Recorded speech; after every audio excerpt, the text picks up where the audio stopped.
Yeah, well, your Ken can kiss my Barbie.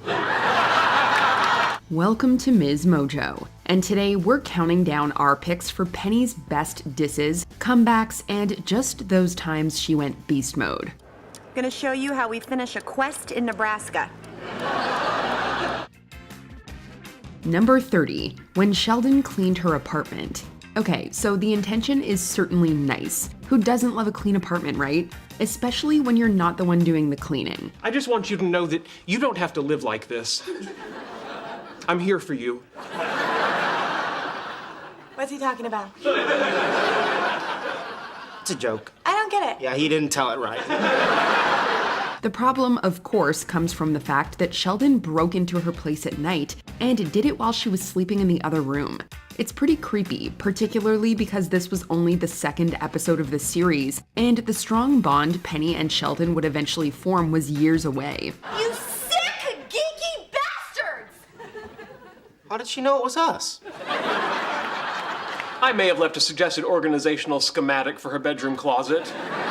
When she woke up the next morning, the only bond she was considering was, as she told Sheldon, bonding her shoe and his rear end. And what kind of doctor removes shoes from asses? Depending on the depth, that's either a proctologist or a general surgeon. Number 29, FaceTime. The Big Bang guys might be geniuses, but their high IQs don't always equate to street smarts or understanding about relationships. So Ruchi and I decided to keep things casual. What? I can handle casual. For those matters, Penny is often their go-to person for advice. However, if you ask Penny for advice, you need to be prepared for the hard truth, which is something Raj learned when he tried to convince her that he could handle a casual relationship. Okay. Put a rubber band around your wrist, and anytime you start planning your wedding or naming your children, I want you to stab yourself in the hand with a fork. Now, to be fair, no one in the group would have bought that line from Raj, but Penny's response to his claims was particularly direct and funny. Why do you keep doing that with your face? Because you keep saying stupid things with yours. Number 28, sends Leonard on walks. Few people can go from sweet to savage the way Penny can. He didn't mention that Alex was a girl. Maybe he didn't notice. You're right. I don't have to worry about Sheldon. No, you do not. There are tons of instances and one-liners to showcase this, but one of our favorites comes during the episode, the military miniaturization. She and Bernadette are talking about how uneasy Howard has been since the guy from the military showed up at their house. I'm worried about Howard. Ever since that guy from the Air Force showed up, he's been a nervous wreck. All right, we work at a giant pharmaceutical company. Get him some anti-anxiety meds. In response, Penny offers up her own guidance for when she sees Leonard is feeling anxious.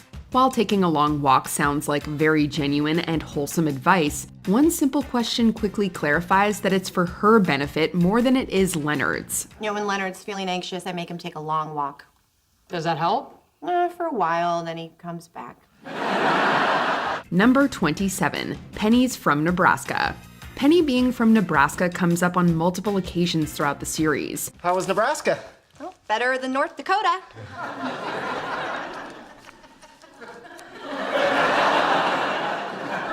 I guess that joke's only funny in Nebraska. Sometimes it's used as a way to poke fun at her and her Cornhusker roots. Other times it comes out in her toughness and take-no-prisoners attitude towards life that her genius friends just don't have. Remember when Leonard and Sheldon had a break-in at their apartment? Well, unlike the guys, Penny's first response isn't fear, but rather frustration that she wasn't home at the time. I can't believe it. If I hadn't been working the dinner shift, I would have run right into the robbers. Hey, there's no reason for you to be scared. I'm not scared. I would have gone all Nebraska on their asses. Then there was her declining paintball, because in Nebraska there are only two reasons they shoot things, and neither one is paint related. Ooh, is this one of those paintball guns? Yeah, you ought to come with us sometime. Oh, no thanks, I'm from Nebraska. When we shoot things, it's because we want to eat them or make them leave our boyfriends alone. Number 26, everyone's a doctor, except Howard. While Sheldon is usually the one picking on Howard for not having his PhD, he isn't the only one who has some fun pointing it out. Even Dr. Gablehauser, the head of the physics department at the California Institute of Technology, makes sure Howard knows that he knows he isn't a doctor. Boys, Dr. Gablehauser? Dr. Cooper-Polly, Dr. Gablehauser? Dr. Hofstadter, Dr. Gablehauser? Dr. Cooper, Dr. Gablehauser. Mr. Wolowitz. Penny gets in on the shade throwing when Bernadette announces to the gang that she's going to get her PhD. So what's your news, Bernadette? The thesis committee accepted my doctoral dissertation. I'm getting my PhD. Oh, congratulations. Penny points out that pretty much everyone at the table is a doctor except for Howard, although she takes a slightly longer and savagely funnier route getting to that point. You're a doctor, you're a doctor, you're a doctor, you're a doctor, and Howard, you know a lot of doctors. Number 25, Penny's Puzzles. What would you do if you found out your best friend was testing you with small puzzles and comparing your results to those of chimpanzees? What if I told you that over the past few months, Amy has secretly been giving you little puzzles to test your intelligence against chimpanzees in her lab? You'd be pretty miffed, right? Well, so was Penny when she found out Amy was doing as much to her. First, she confronted her friend and gave her a piece of her mind in her typical Penny way. I figured out how to open the door all by myself. Maybe I'll fling some feces around my cage to celebrate. What are you talking about? I know you've been giving me secret puzzle tests. Then, a little later on in the episode, when Amy hoped to make it up to her, Penny flung back with a puzzle of her own, though it didn't take much solving to figure out. How can I make this up to you? The answer's in this puzzle box. Let's see if you can open it. Number 24, Forever 63. When it comes to Amy's fashion sense, Penny has some rather strong opinions. You're smart, you've got great friends, you've got a boyfriend, you're pretty, you have zero fashion sense, but... Sure, there was the whole hating Amy's wedding dress thing, but Penny's thoughts on her clothing didn't start there. Do you love it? Do you? I do. In season 6, the girls put on a little fashion show for the guys, who have chosen a boys-only game of D&D instead of spending time with their partners. Penny first announces Bernadette's sexy outfit and mentions it being from Forever 21. Then, as Amy shows off her conservative garb, Penny takes a stab at where this particular ensemble might be from. And there's Amy, showing all kinds of ankle. In an outfit I'm assuming is from Forever 63. Number 23, Pop Culture Callout. We can all agree that Sheldon knows a lot about a lot of things. But as we've seen on multiple occasions, pop culture is the glaring outlier in his knowledge. All right, singer who sang Oops, I Did It Again?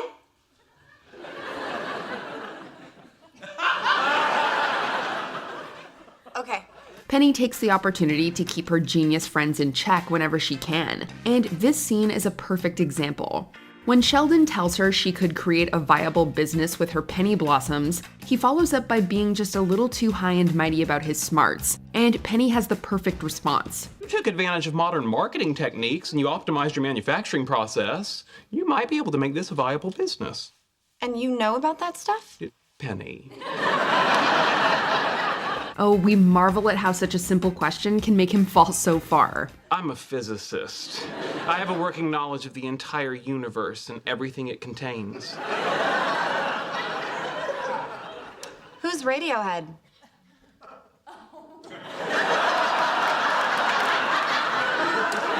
Number 22, speaking on behalf of all women. Howard's aggressive and slimy flirtations towards Penny in the early seasons of the show brought out her savageness, both verbally and physically. This brashness would come up again when Howard was hesitating about signing a prenuptial agreement prior to his marriage to Bernadette. My dad, because I make a lot more money than Howie, he's putting a lot of pressure on me to get a prenup. Ouch.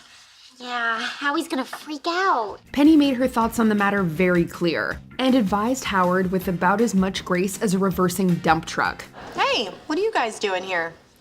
We're grown men. We drink at bars. No and no.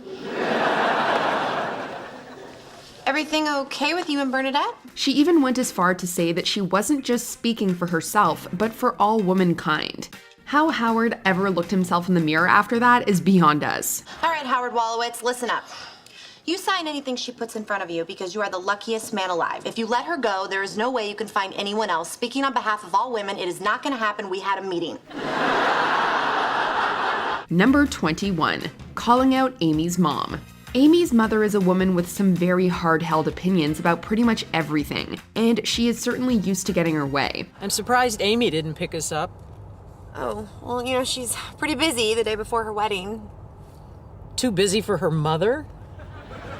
She used to be such a devoted daughter. For the most part, she does, until she meets Penny. Well, not just regular Penny. We're talking maid of honor Penny. What are you lunatics doing? Sheldon had a breakthrough. Well, actually, Amy and I had a breakthrough. Oh, science? Shocking! On Amy's wedding day, Mrs. Fowler gets up out of her seat, announcing that things are taking too long and that Sheldon must have stood her daughter up. Well, Penny's not having any of that. She was admittedly a lot nicer than she could have been, probably as a function of the special occasion, but she was strong and direct, and put Mrs. Fowler in her place beautifully. Sheldon loves Amy, and he would never hurt her on her wedding day or any other day, so park it.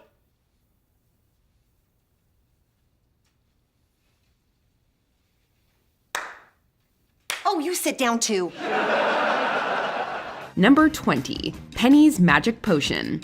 When the ladies' trip to Vegas is derailed, Penny, Amy, and Bernadette join the guys for a game of Dungeons and Dragons. Penny's first zinger of the night follows Sheldon's apprehensions over playing the game with women. What's the big deal? Raj bailed so we could use some extra players. Well, I've just never played Dungeons and Dragons with girls before. Oh, don't worry, sweetie. No one has. We could almost hear the collective gasp of D&D fans everywhere who felt personally targeted by her cutting remark. Still, Penny realizes that if she's going to spend the evening with Sheldon Cooper, she's going to need some help. And luckily, she knows just the rather on-theme magic potion to do the trick. We don't consume alcohol during Dungeons and Dragons, but it impairs our judgment.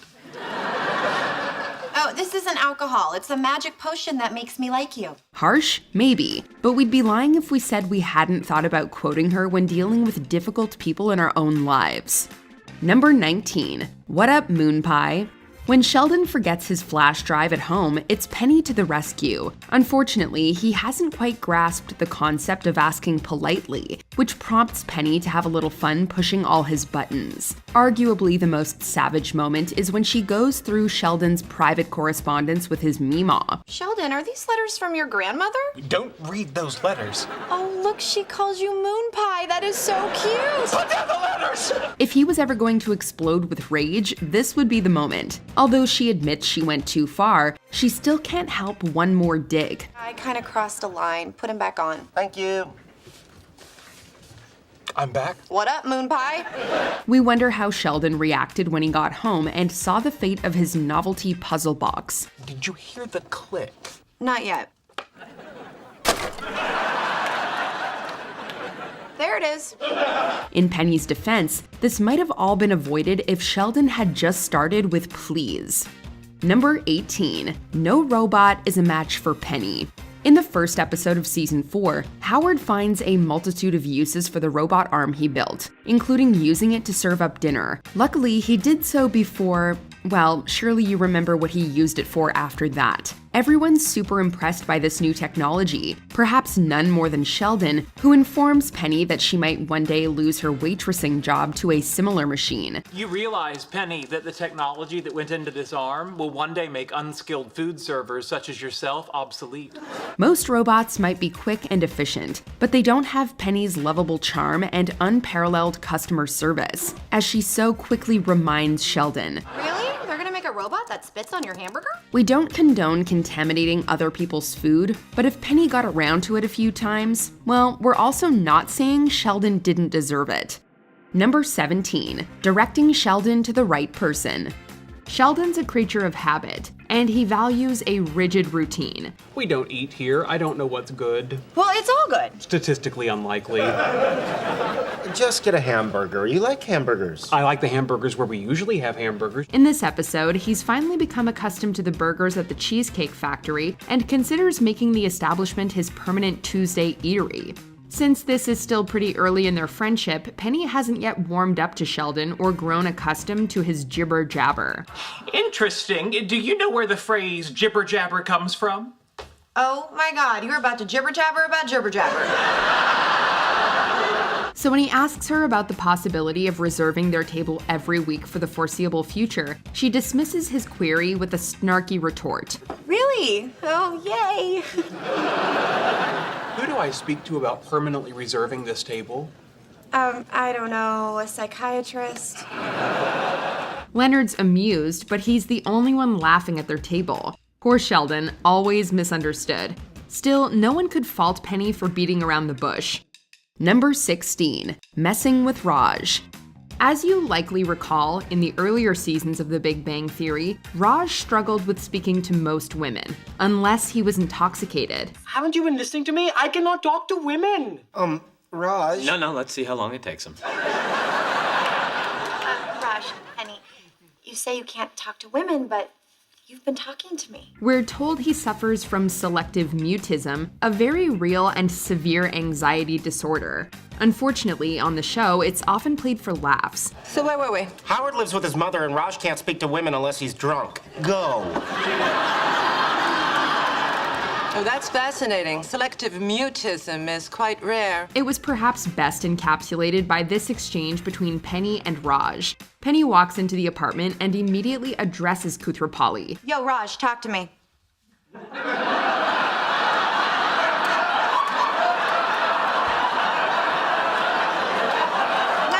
Sorry, just screwing with ya. He freezes up and looks crestfallen as the pressure builds. What was she expecting? That somehow the element of surprise would free him from his disorder? She then reveals she's just messing with him and everyone laughs. But you have to admit, that was pretty brutal. Number 15, Penny gets the breast of Leonard. Leonard's initially dismayed when his mom's book is on Penny's class reading list. Recommended reading list for my psychology class. Come on, not that book. It's got like every horrible story from my childhood in it. However, he soon realizes what a powerful tool it can be and uses it to manipulate her. It's Howard's failure to replicate Leonard's success later on that causes the truth to come out. Penny sets quite the trap for her devious boyfriend. We can't imagine a more brutal punishment than getting him all riled up before unleashing his cold, straight-talking psychiatrist mother on him. Mom? I understand you have been whining about my parenting in order to emotionally manipulate your girlfriend. Bernadette told me everything. Now you don't get the left or the right. And as we all know, Beverly Hofstadter can barely open her mouth without letting loose a tirade of biting quips. Let's discuss why you continue to involve me in your sex life. Oh, please, Mommy. No, Mommy! We imagine Leonard learned his lesson in the same way one has a bucket of ice water dumped on them. Number 14, Penny was a jerk as a teenager. When Leonard gets an unwelcome blast from the past, Penny's forced to reevaluate her own youth. With some help from Bernadette and Amy, she soon realizes that she was not a nice person as a teen, and that's putting it mildly. What she calls a harmless prank is actually super cruel. Kathy Geiger got really good grades, so we blindfolded her, tied her up, and left her in a cornfield overnight. God, that's awful. No, it was funny. Everyone laughed. She tries to make amends, but it's too little too late. So her friends suggest she'll feel better by performing good deeds. While she's initially on board, this glimmer of altruism quickly fades away. Usually, we're all for Penny's savageness, but stealing clothes from a donation bin is all kinds of low. Look at these cute jeans someone just threw away. Donated. Yes, to a poor waitress who loves a boot cut. We're glad she ultimately had a change of heart. Number 13, Penny's not into Howard and Raj's new look. Before meeting Bernadette, Howard went to disturbing lengths to meet women, often dragging Raj along in his crazy schemes. In one of their most outlandish attempts, the duo dresses up in goth style, tattoo sleeves and all. Penny wastes no time informing the guys exactly what she thinks of their new look. What's going on, day dwellers? Oh man, did the Kiss Army repeal Don't Ask, Don't Tell? After they leave, Leonard can't help but make a jibe of his own too. They're gonna get beaten up at that club. This provides the perfect setup for Penny, who knocks it out of the park with these pithy last words. They're gonna get beaten up at Walgreens. Penny's delivery may be cruel, but her advice is usually sound, something Howard and Raj come to learn by the end of the night. Number 12. Penny's got no time for toys. Penny is understandably mad when the guy's new movie memorabilia costs her a day's pay at work. In her fury, she ruthlessly berates them, taking aim at their likes, hobbies, and collectibles. My God, you are grown men! How could you waste your lives with these stupid toys and costumes and comic books and— We can understand why she's angry, but geez, did she have to make it so personal? It doesn't help when Sheldon seemingly misreads her frustration or just chooses to ignore it, inciting this fiery takedown of the time machine. Please, it's not a time machine. If anything, it looks like something Elton John would drive through the Everglades. We have to admit, our hearts sank a little when she called them all pathetic. Pathetic. All of you, completely pathetic. The impact her berating leaves on Leonard in particular is heartbreaking. True, she later apologizes, but she ultimately can never unsay her harsh words. Number 11. Fighting for her friends. Whether she's warding off Howard's advances or tormenting Sheldon, Penny gets her fair share of snappy comebacks in this episode. Anyone could rent that apartment now. An opera singer, the cast of Stomp. Yeah, a tap dancing pirate with a wooden leg. However, perhaps the most memorable of them all is incited by her rivalry with new neighbor Alicia. Penny feels threatened when there's a new queen bee in the hive, and tries her hardest to get back on top. Although she's jealous of all the attention the guys give their new neighbor, she also recognizes that she's just using them. Things turn catty fast during their confrontation, and Penny demonstrates just how far she'll go to defend her friends. Please don't take advantage of them. Who says I'm taking advantage of them? Come on, they're doing everything for you because you're leading them on. We don't know what the guys would do without Penny in their corner. Number 10. No time for Raj's shaming. Yes, Penny's a fierce defender of her friends, but she's also not above using Leonard's infatuation with her to her advantage. In fact, we imagine she'd have to sell a whole lot of cheesecakes to even make a dent in the tab she amassed for all that takeout. Still, we don't approve of the way Raj, assisted by Howard, shames her for scoring a free meal. What? He said if he had woman parts, he'd eat for free the rest of his life. But this is Penny we're talking about, and she won't take that kind of talk from anyone, as Raj soon finds out. Yeah, but you wouldn't be able to talk to yourself. If she were paying in savage takedowns, Penny would have repaid her debt several times over and still had plenty to spare. Number 9. Keeping her libido in check. Sheldon has a habit of speaking out of line. However, Penny's never afraid to put him back in his place. So, do you find the weather satisfying? Are you currently sharing in the triumph of some local sports team? What's wrong with you? You're freaking me out. In season 2, Leonard starts dating Dr. Stephanie Barnett, much to Sheldon's delight. He tells Penny that out of all of Leonard's girlfriends, she's the only one that he finds tolerable. Yes, Penny included. Of the handful of women Leonard's been involved with, she's the only one I have ever found tolerable.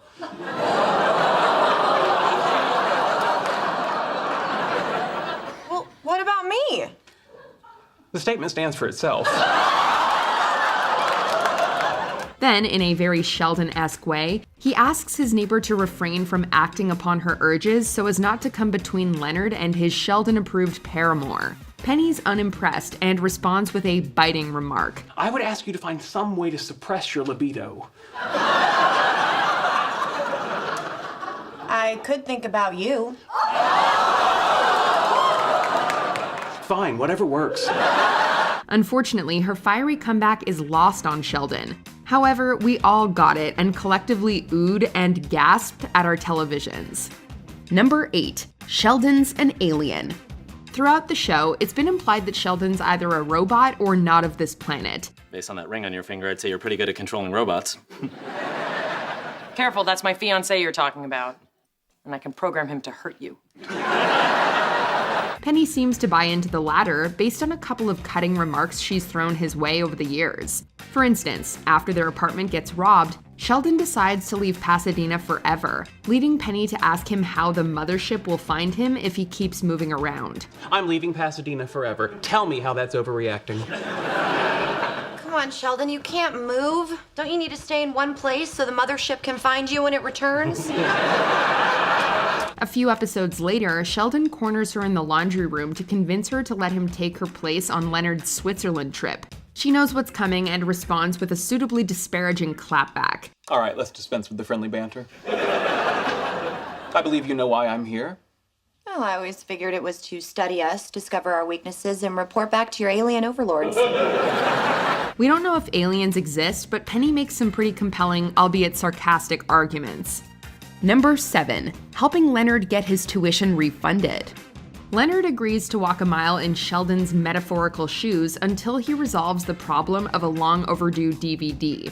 The idea is that a sweater will represent Sheldon's figuratively itchy brain when it comes to unresolved issues. If this sweater shuts you up, I'm gonna make a fortune selling them to everyone we know.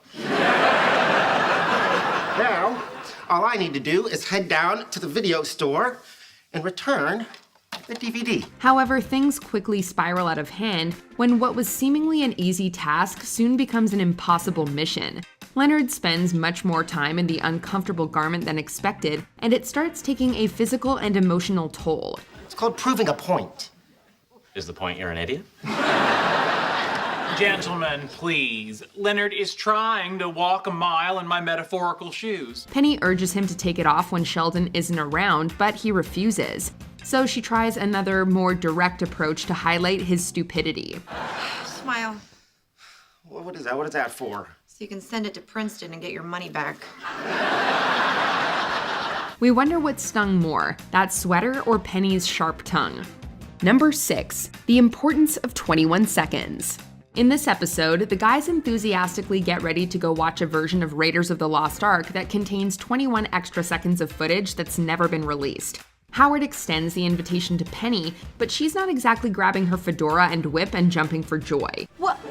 21 seconds? That'll be like seeing a whole new movie. Exactly. They say it finally solves the submarine controversy. She even pokes a little fun at the guys over their excitement. Leonard comments that they'd still be a couple if she understood the value of an extra 21 seconds. But Penny disagrees. Yeah, I think I'll pass, but you guys enjoy your extra 21 seconds. But if I could make you understand why this is such a cool thing, we'd still be together. Yeah, no, we wouldn't. It's rather harsh, especially in front of all of his friends, but it's still incredibly funny. Howard and Raj are on hand to help bring it home. Uh-huh. I'm guessing 21 seconds had something to do with that, too. Leonard might want some ice for that double burn. Number 5, poking fun at Howard's dating record. Until Penny introduced him to Bernadette, Howard's dating record wasn't exactly something to write home about. Look, Howard, this is our 3rd date, and we both know what that means. We do. We're told that his dates usually required payment or inflating, and his handful of flings never lasted long. So when he gets a phone call during dinner and happily declares that he's going to get busy that night, Penny's understandably confused. Ooh, looks like I'm gonna have sex tonight. Hey, baby. What she doesn't know is that Howard and Leslie Winkle have recently started a friends with benefits relationship. So when he gleefully shares his evening plans, she jumps straight to the most logical explanation. His right hand is calling him? No, it's Leslie Winkle. It's a long story. Penny's a master of throwing shade at the guys, but this has to be one of her finest and funniest moments of savagery. Number 4, quick draw. In one of the show's most surprising moments, we learn that Penny and Raj spent the night together. Really? Still can't talk to me? Following this, it becomes clear that both parties have very different takeaways from the night's events, leading Raj to make a confession. I had trouble putting it on, and you tried to help, and that was all she wrote? Penny lets him down gently, but that doesn't stop him from trying to show off to his friends later on. When Penny stops by to tell the guys she's decided to move home, Raj tries to make it all about him. If only he'd seen the look on her face, he probably would have stopped talking sooner. But with just a few short, sharp words, Penny's able to render him silent. Be just one of those memories you have and can call to mind when you're feeling blue or you're in the shower. Hey, what you doing, quick draw? Number 3, fighting with Sheldon. In arguably one of the most iconic episodes, Penny and Sheldon engage in battle after he banishes her from the apartment. All right, that's it. Strike 3. Ooh, strike 3. I'm banished? What the hell kind of crap is that? Don't worry, I'll talk to him. The escalating feud sees both pull out all the stops to come out on top, and some of it is plain vicious. However, it also gives us some of our favorite acerbic quotes courtesy of this Nebraska native. Penny delivers the first blow when she refuses to take Sheldon's order at the Cheesecake Factory. Oh, I didn't tell you? You're banished from the Cheesecake Factory. Why? Well, you have 3 strikes. 1 coming in, 2 sitting down, and 3, I don't like your attitude. Later, during their heated exchange in the laundry room, she fires back at Sheldon with the ultimate comeback. Woman, you are playing with forces beyond your ken. Yeah, well, your Ken can kiss my Barbie. Perhaps she has no idea what Sheldon's talking about, but that doesn't stop her from getting the last stinging word. Number 2, Penny takes down Howard. Being a savage isn't necessarily a bad thing, and sometimes it's even warranted. Well, that may be a slight exaggeration. You'd be the only doable girl. You're a pig, Howard. Case in point, Penny reaches her breaking point with Howard's incessant lewd remarks and lets him have it. She doesn't hold back, and her harsh words leave everyone stunned in silence. Flirting? You think I'm flirting with you? I am not flirting with you! No woman is ever gonna flirt with you. You're just gonna grow old and die alone. In her defense, Penny had been warding off Howard's crudeness for ages, while he showed no consideration for her feelings. Yes, Howard's feelings got hurt by her scathing remarks, but at least he finally got the message. Many fans believed this was a turning point for Howard Wolowitz, and he was better off for it. Yes, now he knows what bathtubs are capable of doing when you don't treat them with respect. And we have Penny and her barbed words to thank for that. Before we continue, be sure to subscribe to our channel and ring the bell to get notified about our latest videos. You have the option to be notified for occasional videos or all of them. If you're on your phone, make sure you go into your settings and switch on notifications. Number 1, avenging Sheldon and Glenn the Battle Ostrich. While the guys are often the primary targets of Penny's caustic tongue, they've also benefited from it. They took my battle ostrich! Oh no, not Glenn. Yes, Glenn, only bird I ever loved. When Sheldon's World of Warcraft game gets hacked, they venture on an unsuccessful mission to retrieve the stolen virtual goods. I'm Sheldor of Azeroth. I want my things back. I don't think so. Let me see that. Careful, that's a collectible. I know. I've always wanted one. To add insult to injury, Leonard's car breaks down on the way home, so they call Penny to pick them up. She decides to show them how to get revenge Nebraska style and confronts Sheldon's online nemesis. Todd Zarnecki was mean. All right, hang on. What are you doing? Gonna show you how we finish a quest in Nebraska. If Penny's words didn't sting, then her sharp kick most certainly did. We're not condoning violence, of course. Say what you will about Penny, but she knows how to get a job done. Well, then good news. Today's the day a girl's finally gonna touch you in your little special place. Now give him his stuff back. And when she goes into savage beast mode, it's usually a bonus. Which of Penny's savage moments is your favorite? Let us know in the comments. Yeah, no, there's a new policy. No shoes, no shirt, no Sheldon. Do you agree with our picks? Check out this other recent clip from Ms. Mojo and be sure to subscribe and ring the bell to be notified about our latest videos.